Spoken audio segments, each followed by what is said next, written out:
About 500 years ago, Martin Luther, who is known to history as the father of the Reformation, offers to us a doctrine that is powerful and deeply provocative and profound for helping us understand our own human existence.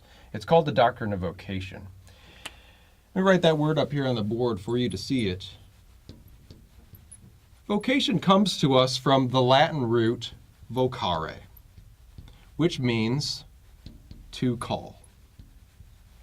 Now, Luther was, in his day, a Catholic monk and a teacher of theology at the School of Theology in Wittenberg, Germany.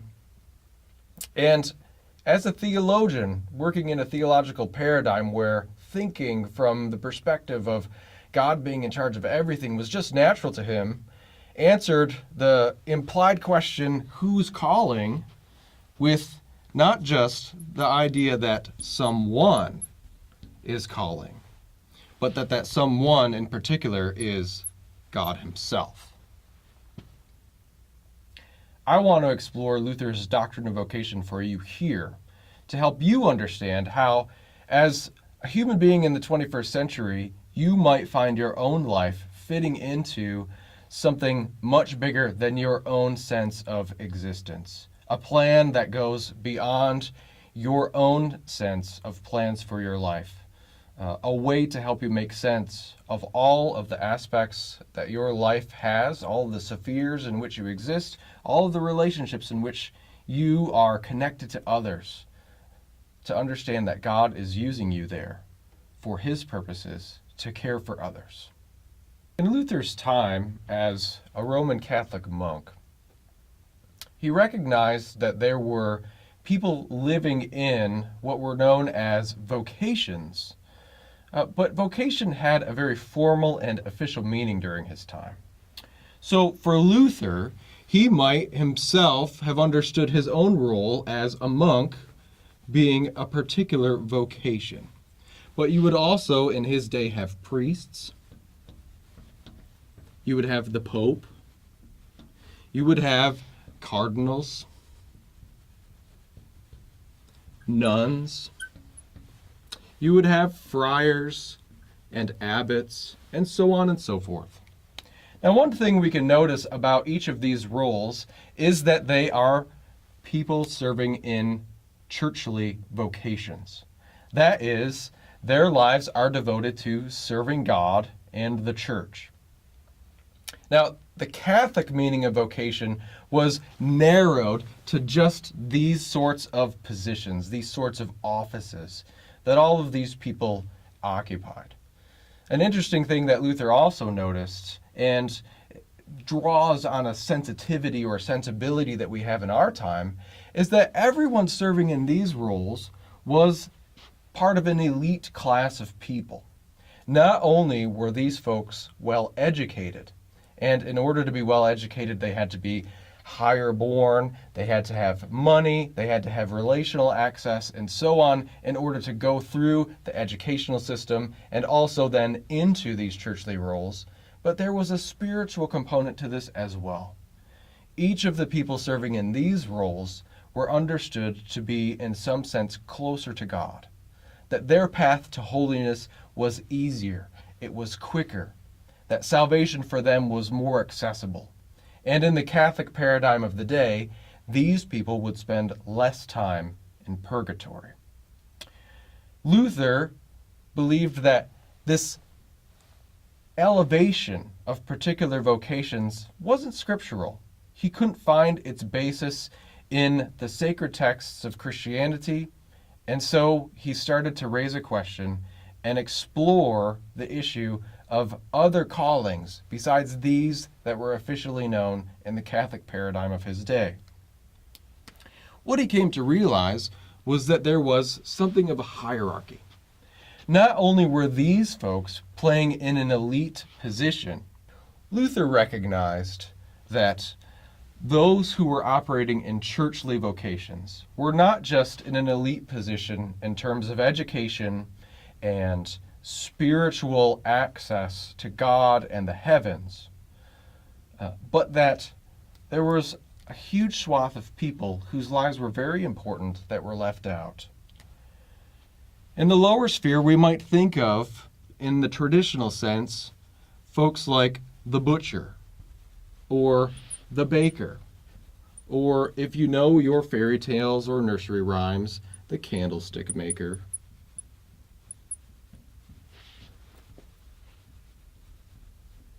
But we also have other important roles of his day, like the beer brewer. If you're unsure why beer brewing is important, it isn't just because, well, say we like beer here in the Pacific Northwest, or that they liked beer in the medieval age of Luther's day, but that water was fairly unsanitary. We also have the milkmaid and bankers, similar to our time today. And additionally, we have people like parents, farmers. As Luther was thinking through these various roles in light of what Scripture revealed to him and helped him understand about human life, he noticed that this hierarchy was once again not biblical. What was understood up here, or implied culturally, was something of a sense that these roles were sacred, or that those who lived in these offices and occupied them were holy in a different way than those who occupied roles in this sphere. These folks, in other words, were considered secular or mundane. They were ordinary, peasants, lower class, and therefore further away from God, and in order to reach the same kind of holiness as those who occupied the sphere of churchly vocations, they had to work harder. Their time in purgatory would be longer. Their distance to heaven and to sanctification in the complete sense was further and longer. Luther didn't see, again, the basis for this in Scripture, and therefore his doctrine of vocation would erase this hierarchy completely. What emerged then was what Canadian philosopher Charles Taylor has called the sanctification of ordinary life. That is, those in this sphere, in some sense, moved up to share this sphere with those who were close to God, who were holy. They came to understand through Luther's articulation of the theology of Scripture that their callings were just as sacred, just as God-given, as those who had traditionally occupied these offices called vocations. And furthermore, those who occupied these offices were moved down in some sense into ordinary life, so that there was no social stratification anymore. No one was any better or closer to God than any other, because every calling, every vocation was sacred. Now, Luther was able to make his argument that all vocations are sacred based on what he read in the book of Genesis.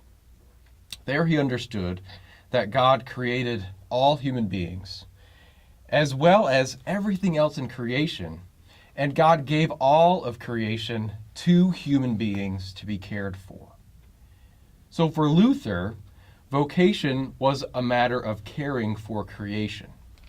Let me write that down. Vocation was a matter of caring for creation. Now, what is included in creation other than all of our relationships to other human beings, as well as everything else that exists? Luther then went on to discuss how to understand all of the aspects of our life, the various spheres in which we serve, and named vocations within each of them. He divided our lives then into something like 4 spheres, or you could think of them as quadrants. None of them more important than another, but just a simple scheme for understanding our own lives. Because in each of these quadrants we're related to other people in certain situations, Luther understood God to be working behind us as if we were a mask, and God himself was not visible except in and through our actions in relationship to these people in each of the four quadrants. God was actually the one at work caring for his creation. We were given dominion, as it says in the book of Genesis. We were given the command to care for creation, to till the garden, as it were. And that creation was God's way of extending his providential care through us. Our works, then, were for those that we were put into contact with. The question for Luther would be, who is your neighbor? As would be taught to us through Jesus in the story of the Good Samaritan. And the answer is, well, whoever God has put in front of us. So let's talk about who those people might be in these four quadrants. Luther called these quadrants estates. For our understanding, I think an easier term is realms. That we spend our life in various realms, and that we're simultaneously occupying roles in each of them at any given time. In the Christian life, we have the realm of the church. We have the realm of the family, or as Luther would call it in his time, the household. We have the realm of the state. And we have the realm of what could be understood as the common order of Christian love. And I'm just going to make the little Christ symbol there a chi-rho. And here, in particular, it's easiest to understand this as the realm of the neighbor. It might be where you are, for example, a student, where you are perhaps working as an employee, or perhaps where you're out in public and you are in the grocery store parking lot and a little old lady comes out and you see her struggling to put her groceries in her car. And this is an opportunity for you to serve, to care for God's creation, for him to work behind you as if he were wearing your face and your works as a mask, and for God actually to care for that little old lady in her moment of need. Let me do a little erasing and come back to this quadrant, this set of quadrants, and talk about some of the various vocations in each of these realms. So let's talk about these four quadrants or realms again more specifically. Luther understood these to be realms in which every human being had a role. In the church, for example, Christians are going to have two possible roles. One of them would be occupying an official office, like being a pastor. These will be the people that you know who have a calling, who officiate services, who lead Sunday worship, who take care of baptisms and marriages and funerals and so on. And then you also have the lay person. These are not the sort of professional church workers like a pastor, but these might be people who are members of the altar guild, or people who cook in the kitchen, serving food during events where such service is needed, people who are taking care of the building, maintaining the property, people who are working in the church office, and so on and so forth. Even the choir members who are volunteering and sharing some of their time and talents on any given Sunday or during a worship festival would be included in this role. In the family, it's easy enough to start to think about our own relationships as members of families to know exactly where we might fit in what Luther also called the household. Of course, there are going to be parents. There are going to be children. And there are going to be other relationships such as siblings, cousins, aunts and uncles, grandparents, And in our day and age, we also want to think about people who are combining families after perhaps the death of one of the spouses or the divorce of a set of spouses. So we have half brothers and sisters, we have step parents, and so on and so forth. In the realm of the state, this would be where Luther talks about being a citizen. It's fairly clear what it means to be a citizen as a member of any of the United States. We're going to be paying taxes. That's how we serve our neighbor. We're going to be obeying laws.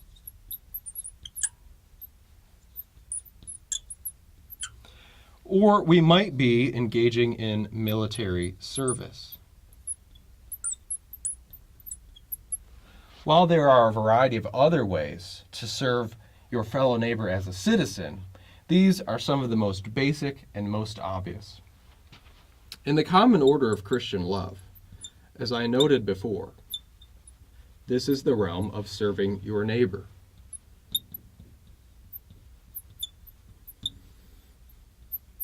Now, anyone can be your neighbor, as we've learned from that story of the Good Samaritan. I'll write that down because I want it to stick in your mind. The Good Samaritan was a story of a man who was waylaid on the side of the road and had numerous passers-by. One of them was a righteous person who couldn't touch the one who was waylaid because he was dirty. He was unclean because of his illness. Another was a different sort of righteous person, a servant in the Jewish religion, also passed by because this person was unclean.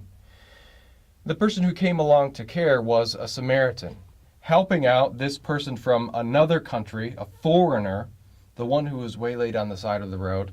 Not only did he bind this person's wounds, but took him to a place where he could heal and gave money for that person to stay as long as he needed to in order to heal. Jesus used this parable to convict those who were in his audience.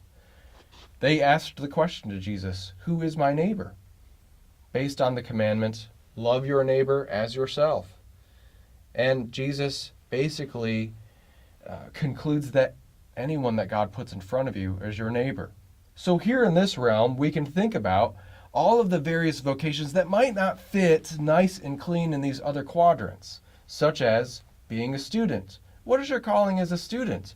Well, it would be take advantage of the time, the opportunity, the chance to study, to gain professional experience, to be mentored, and to help your other fellow students. It might also be the place of your work as an employee. What would your calling in that sense be? Similar to all of these other roles, it matters who you're related to in this realm. As an employee, your responsibility is to your employer to fulfill the duties and tasks given to you there, but also to be a supportive friend to your colleagues, to help upbuild the morale of the team that you work as a part of. Each of these then demonstrates that Luther's teaching on the doctrine of vocation, as drawn from the scriptures, especially from Genesis, in terms of all of our being created as members of this order where God has said, go and care for it. Each of these roles, pastor or layperson in the church, parents or siblings or children in the family, citizens as members of the state, each of them are relationships of responsibility. Who has God put you in contact with in each of these realms? The answer is perhaps your parents if you're a child, your employer if you are a worker, your pastor if you are a layperson, your fellow citizens if you are a citizen. What has God called you to do? Serve them, love them, care for them. Be God's own hands and feet in this world to demonstrate God's own care for creation, because it is through you in each of these various roles that God is working. He may not be visible, not in any sort of miraculous way, But this is the remarkable thing about the doctrine of vocation, that all of us who live very ordinary and mundane lives are not only representing God, but we are in fact doing His miraculous work of caring for and loving other human beings just by looking out for their needs and serving them when they show up.